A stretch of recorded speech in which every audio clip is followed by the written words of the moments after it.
नमस्कार और स्वागत है आप सभी का गौरीहर प्रणव इस चैनल पर। मैं बीच में एक बार क्रॉसवर्ड गया था और वहाँ पर मैंने एक काफ़ी सुंदर नॉवल देखी, बिफोर कॉफ़ी गेट्स कोल्ड। इसका टाइटल भी इतना इंटरेस्टिंग है कि सोचा एक बार इसे पढ़ के देख लूँ कि ये नॉवल है किस बारे में। इसका कुछ 4 पुस्तकों का सेट है मगर मैंने अभी तक सिर्फ़ एक ही किताब पढ़ी है। ये एक साइंस फ़िक्शन बेस्ड ड्रामा है, तो इसे पढ़ने में और अनुभव लेने में आपको बहुत ज़्यादा पसंद आएगी। ये दरअसल में 2010 में बनी एक जापानीज़ प्ले पर आधारित है ये। उस प्ले के बाद अ, इसका पुस्तक में रूपांतर हुआ है और इसके लेखक हैं 1 मिनट, जापानीज़ लेखक हैं। इसके लेखक हैं तोशिकाज़ु कावागुची और ये बहुत ही सुंदर नॉवल है। अगर आप इसे पढ़ने लगो तो आप इसमें 4 कहानियाँ हैं पहले तो। तो इन हर एक कहानी में आप अपने आप को कहीं न कहीं देखने लगोगे। तो ये बहुत खूबसूरत बात है इस पुस्तक की, अ, इस उपन्यास की, कि आप हर कहानी में अपने आप को ढूँढते हो। ये कहानी दरअसल में एक कॉफ़ी शॉप में घटी घटनाओं पर आधारित है। तो इस कॉफ़ी शॉप की ख़ासियत ये है कि आप यहाँ पर एक विशिष्ट कुर्सी पर बैठो तो आप पास्ट में जा सकते हो या फिर चाहो तो फ्यूचर में भी जा सकते हो।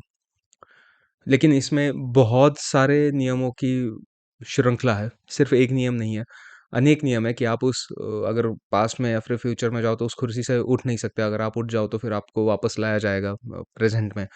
अगर आप पीछे भी जाते हो या फिर आगे भी जाते हो वक़्त के तो भी आपके आने से या फिर आपके उस व्यक्ति को विशिष्ट व्यक्ति को मिलने से अ, आगे की घटनाएँ नहीं बदलेंगी। अगर कोई मरने वाला है तो वो फिर भी मर जाएगा, अगर कोई बचने वाला है तो वो फिर भी बच जाएगा, आपके मिलने से कुछ होगा नहीं। टाइमलाइन में कुछ बदलाव नहीं आएगा और आप सिर्फ़ उन्हीं से मिल सकते हो जो उस कैफ़े में उस वक़्त थे। तो आपको ये पहले ध्यान रखना पड़ेगा कि आप कब जाना चाहते हो और क्या उस वक़्त वो इंसान उस कैफ़े में पास्ट में या फ्यूचर में मौजूद था या मौजूद रहेगा जब आप वहाँ पहुँचोगे। और ऐसी अनेक नियमों की श्रृंखला है जिसकी वज़ह से ज़्यादातर लोग जाते नहीं हैं। तो इस कहानी की शुरुआत ही ऐसी होती है कि एक एक लड़की है जो अपने बिछड़े बॉयफ्रेंड को मिलना चाहती है पास्ट में जाकर, क्योंकि अब वो यूएस में पढ़ने जा चुका है और उससे वो एक बार बात करना चाहती है, लेकिन वो ये इतने सारी श्रृंखलाओं को देखकर वो मना कर देती है, लेकिन फिर भी उसकी जिज्ञासा उसे वहीं पर अड़े रखती है। और इन सब नियमों के बाद एक और नियम ये होता है कि ये नियम ही इस कहानी का बेस है कि आपको कॉफ़ी ठंडी होने से पहले वापस आ जाना है। अगर आपने कॉफ़ी ठंडी होने के बावजूद वो कॉफ़ी पी नहीं और वो आप वहीं पर भूत या भविष्य में रह गई, तो फिर आप घोस्ट बन जाओगे, जो एक घोस्ट ऑलरेडी उस कैफ़े में घूम रहा है। ये घोस्ट एक स्त्री है, एक औरत है जो उस टेबल पर और उस कुर्सी पर हमेशा बैठी रहती है। वो दिन में सिर्फ़ एक बार वॉशरूम के लिए उठती है और उसी वक़्त आपको टाइम मिलेगा कि आप उस कुर्सी पर जाओ और बैठ जाओ। तो इतने सारे नियमों के बाद और इतनी सारी उलझनों के बावजूद कुछ लोग हैं जो हमेशा पास्ट में जाना चाहते हैं। इसमें एक और नियम बाद में ऐड हो जाता है कि आप एक बार अगर बैठ गए उस कुर्सी पर या फिर एक बार आप अगर भविष्य या भूतकाल में चले गए, तो आप वापस नहीं जा सकते।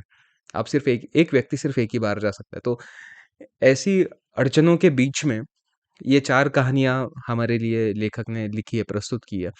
अ, इसका इस कैफ़े का ओनर या फिर इस कैफ़े का बरिस्ता काज़ू है और फिर उसके रिलेटेड भी एक आखिरी कहानी है। उसके बीच में एक बिज़नेसवुमन है जो अपनी बड़ी बहन को वापस ले आना चाहती है अपने बिज़नेस में, लेकिन वो बड़ी बहन आना नहीं चाहती, वो टोक्यो में रहती है। या फिर एक पत्नी है जो नर्स थी, लेकिन अब उसके पति को अल्ज़ाइमर्स हो चुका है और वो पास्ट में जाना चाहती है और उससे एक बार मिलना चाहती है। तो ये जो ऐसी कुछ कहानियाँ हैं जो, और उस कहानी को लिखने का ढंग या फिर उस छोटी-छोटी बातें एक्सप्लेन करना या फिर छोटी-छोटी बातों में उलझाए रखना और हमें भी उस वक़्त, उस जगह मानो हम वहीं पर हैं, ये महसूस करवाना, ये लेखक की बहुत बड़ी जीत है, मैं मानता हूँ। जैसा मैंने कहा कि पहली कहानी शुरू होती है तो वो उस एक लड़की की नज़रों में शुरू होती है जो पीछे जाकर अपने बॉयफ्रेंड से मिलना चाहती है। मगर शुरुआती कुछ वक़्त बहुत धीमा है। टू बी वेरी फ्रैंक, ये पूरी नॉवेल ही थोड़ी धीमी है, पेस बहुत स्लो है।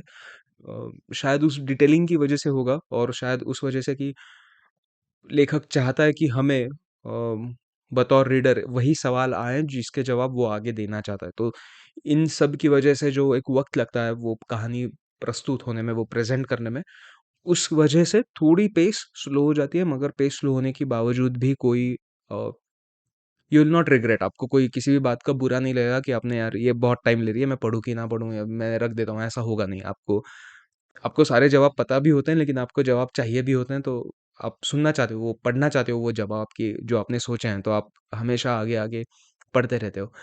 अ, इसकी आगे की भी 4 टोटल 4 किताबों का सेट है, तो आगे की 3 किताबें भी मैं पढ़ना चाहूँगा। मगर ये जो साइंस फ़िक्शन बेस्ड ड्रामा का ट्राई था, ये जो कोशिश थी, ये मुझे बहुत ही ज़्यादा पसंद आई और मुझे लगता है ये किताब आगे भी बहुत ज़्यादा चर्चा में रहेगी। तो आप भी इस किताब को ज़रूर पढ़िए। इस किताब के बारे में आपके क्या ख़्याल है, ये भी मुझे बताएँ और ऐसी अगर आगे और ज़्यादा कहानियाँ आपको पढ़ने में दिलचस्पी हो या फिर सुनने में ऐसी कहानियाँ में अगर कोई दिलचस्पी हो, तो वो भी मुझे बताएँ। मैं आपके सामने वही लेकर ज़रूर आऊँगा। तब तक के लिए मिलते रहेंगे। अलविदा।